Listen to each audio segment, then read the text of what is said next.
So what exhibit are you from? Wait, I'm from an exhibit? Which one? I have to get there. Oh, that's a hard one, kid. Unless... Nah, never work. It's too crazy. What do you mean? Just tell me. I'm okay with crazy. You know I could see that? Well, there's one thing I can think of to help you get to your family. If I just take... Yes, great idea. You take me to find them. Why didn't I think of that? Come on. No. If I just take your tag, I can take your place on the transport truck. Then you can go back inside and find your family. All you have to do is give me the tag. What tag? There's a tag on my fin. How could you forget you have a tag on your fin? Oh, no. I'm sorry. I suffer from short-term memory loss. You don't remember what we were talking about? Hi, everybody. I'm Peter Travers, and welcome to Popcorn, where you can see we tell you what's happening at the movies. And there's a movie this weekend called Finding Dory, which is the sequel to Finding Nemo.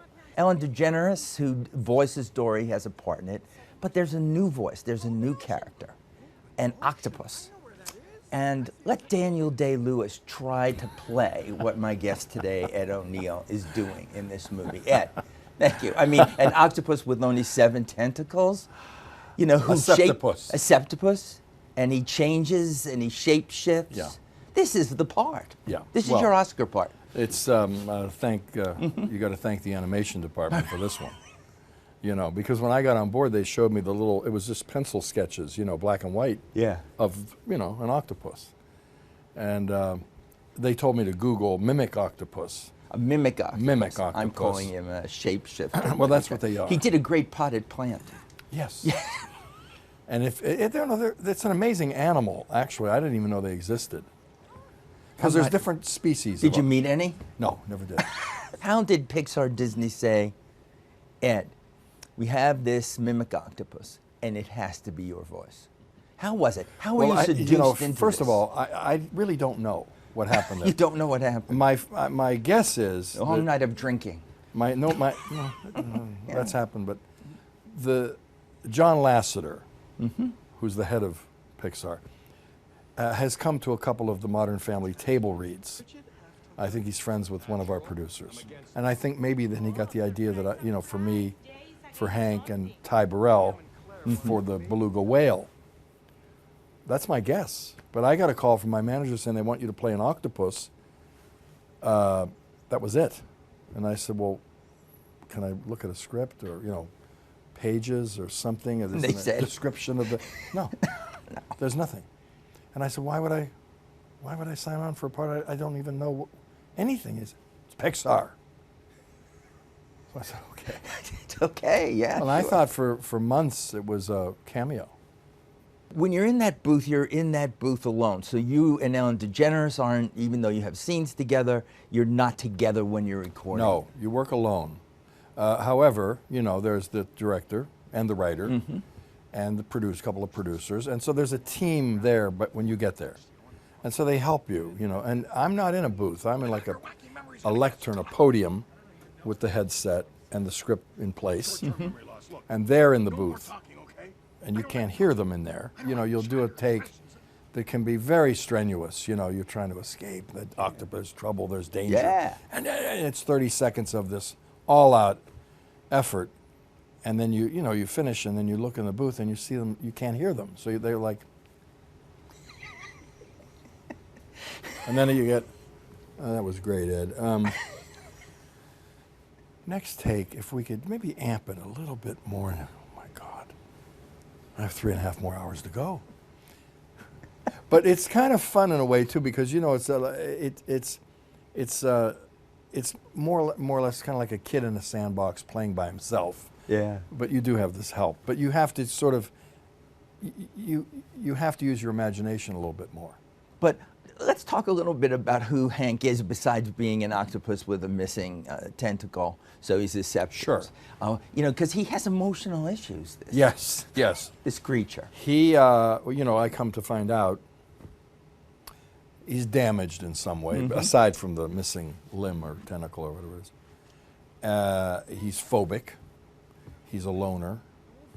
He doesn't like to be around any people. He doesn't like he hates where he is. And he wants to be transferred out because he's got some information that this place in Cleveland will allow him more isolation and less contact. Doesn't like to be touched. Doesn't want to be touched. So he meets Dory, you know, by accident, and comes to realize that she's got this Cleveland tag and he'd like to get that. And so it's a mutual need. She's looking for, you know, the family, and he knows the grounds. So they kind of hook up. So you were chosen for this because this is you, really, isn't it? Yeah. You just hate to be touched, isolating yourself constantly. A loner. A loner, right. Yeah. On the set of Modern Family, no Sad one's and allowed to look miserable. you directly in the eye. Exactly. I knew this was Yeah. going to be true because when you said, Cleveland, you're an Ohio boy. Exactly. Yeah. Youngstown. Look at that. So everything sort of comes together. Mistrustful. Really? Is that how it all Well, you know, started? Youngstown, if you might know, was a big mafia town. Gangsters. If I can't say I've been there. If you, well, Yeah. if you Google Youngstown, unfortunately, it was referred to as Murder Town, USA. Nice. So these And were your formative years. My formative years, when I was growing up, I went to a Catholic grade school. A lot of my classmates' fathers were in organized crime. So many times they would drop them off in the morning in their Cadillacs, and we thought, and I'm talking about the 6th grade, Yeah. we thought that if you buy a Cadillac, it came with a bomb detector. The Cadillac, Of course that was it part does. of owning a Yeah, Cadillac. yeah. The murder weapon of choice in Youngstown was the car bomb. And it was called the Youngstown tune-up. The Youngstown. Yeah, if you got tuned up, Wow. you were, it was, you know, gallows humor. I would think so. Yeah. Your whole idea was football, right? There was a Yes. time where the Yes. Steelers were interested in you. Yes, I was a rookie with them. And We don't want to be modest about this. This is well, I cool. have to be modest about it because I always say I had a cup of coffee with the Steelers. Okay. I didn't last long. It was Chuck Noll's first year. The only position that I could have played in the pros was outside linebacker, and I never played outside linebacker. In college, I played middle guard, tight end, you know, defensive end.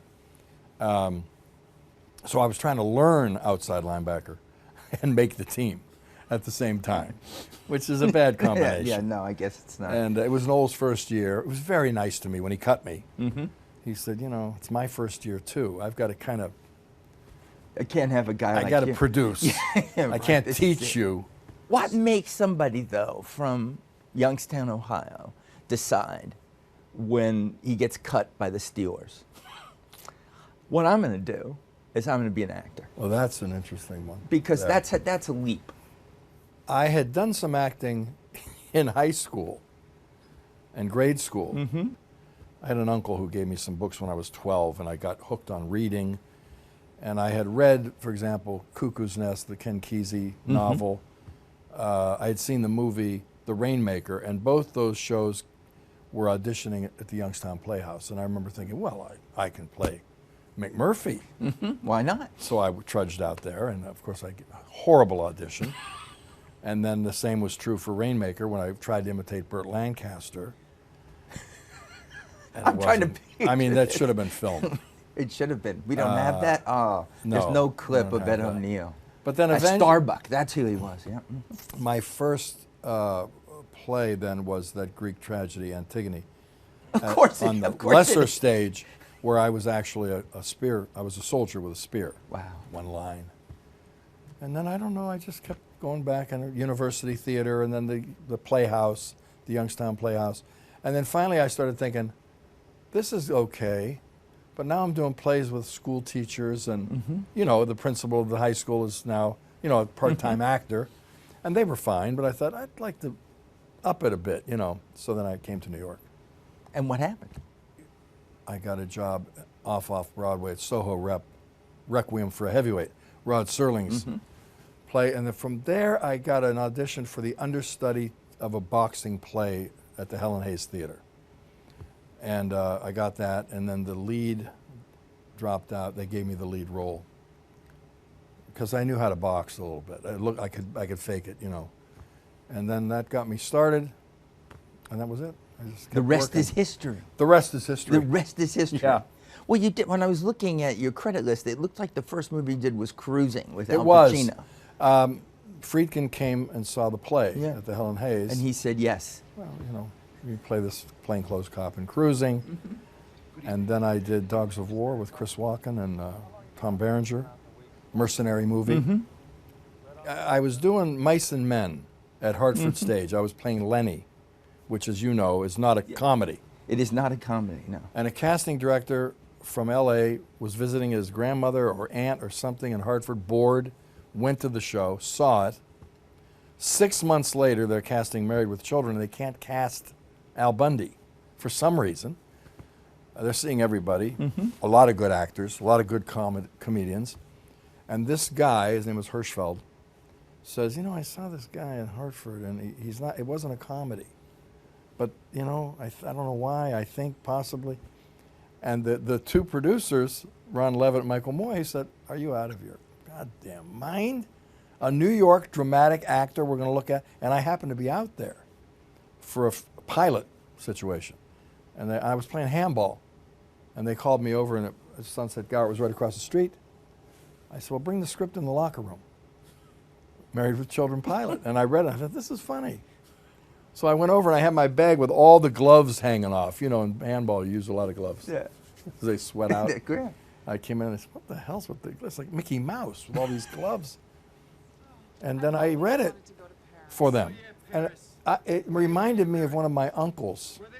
Youngstown has a tendency to have, as I said, the car bomb thing, a self-deprecating sense of humor. So you expect it to not go well. And that's what you get. So that's how I read it. You know, what's for dinner? Yeah, I killed the dog today. I ran over it. Well, what's for dinner? And apparently most of the actors were reading it, you know, like you probably normally would, like the Honeymooners, yelling. And Yeah. but they hadn't heard that. And They it liked it, happens. and that's what happened. The other thing that I've learned about you, not from you, but that's why I'm asking Yeah, it, is you won't learn much from me. I don't know. I think there's a few things Yeah, here that sure. you know that can haunt you forever. Yeah. But you know, who knows? All right. But for over 20 years, Yeah. you've been involved in Brazilian Jiu-Jitsu. You're That's a correct. black belt. Yes. You, laid back Ed, Yeah, are a black belt. yeah. How did this happen? I think I've been doing it 25 years. John Milius, you know John I do, Milius? yes. John Milius is a friend of mine who 25 years ago was taking Brazilian Jiu-Jitsu with the Gracie family from Rio, and he was trying to talk me into going down there. And I said, the guys with the pajamas, they have the belts and they do the Bruce Lee kind of thing. I didn't know anything about it. And I said, John, I don't want to go to Torrance and do this. So he was after me for like 2 years. And finally I agreed to meet him down there. So I went down and he had a class with Horian Gracie, who's the oldest brother. And after it was over, you know, I was introduced, and then I, you know, couldn't wait to, you know, I said, you know, the traffic, you know, I got to get out. And he said, no, I got to give you one free lesson. And I thought, oh my God. In 15 minutes, I said, okay, fine.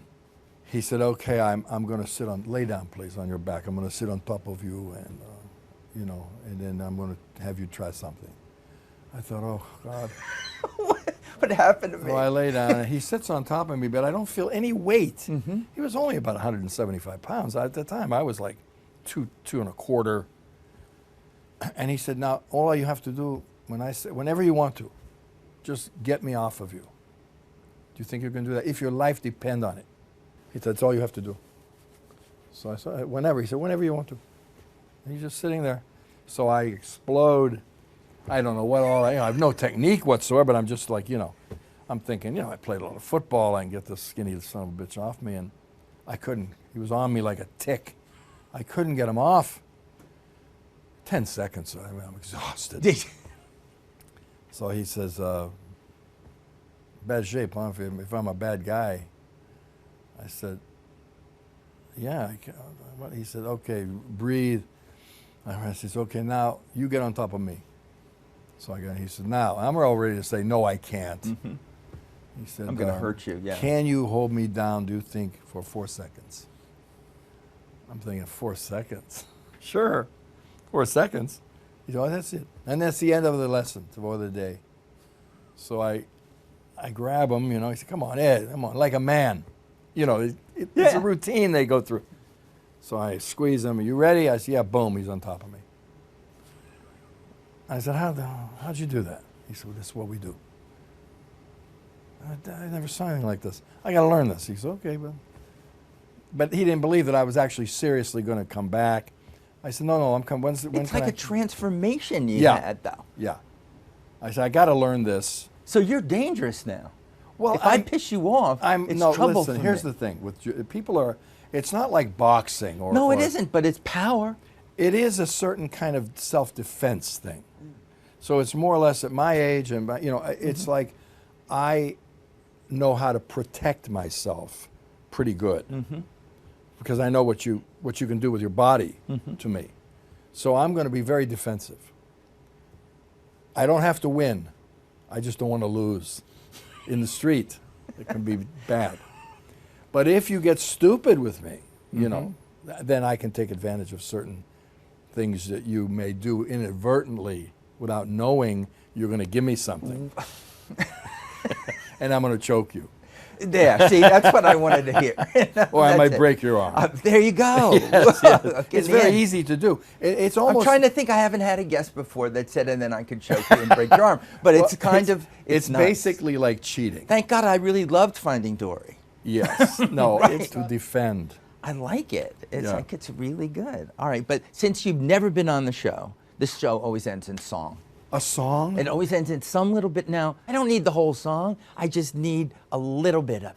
Oh my God! But what now? My mind is just jumbling here now. See, this is my chance now. If I knew Brazilian Jiu-Jitsu, I would have you where your defenses are down. Right? They're never down. They're never down. No, it they're can't never down. possibly happen. No. Sam Cooke, maybe. Okay. Cupid, draw back your bow and let your arrow go straight to my lover's heart. For me, nobody but me. Cupid, please hear my cry and let. That's enough. That's beautiful. It's a new Ed O'Neill. I think the next time we see Hank, he should sing. Okay. I think that sure. should be it. In the sequel. In the sequel. In the Fine. sequel. A pleasure. Thank you.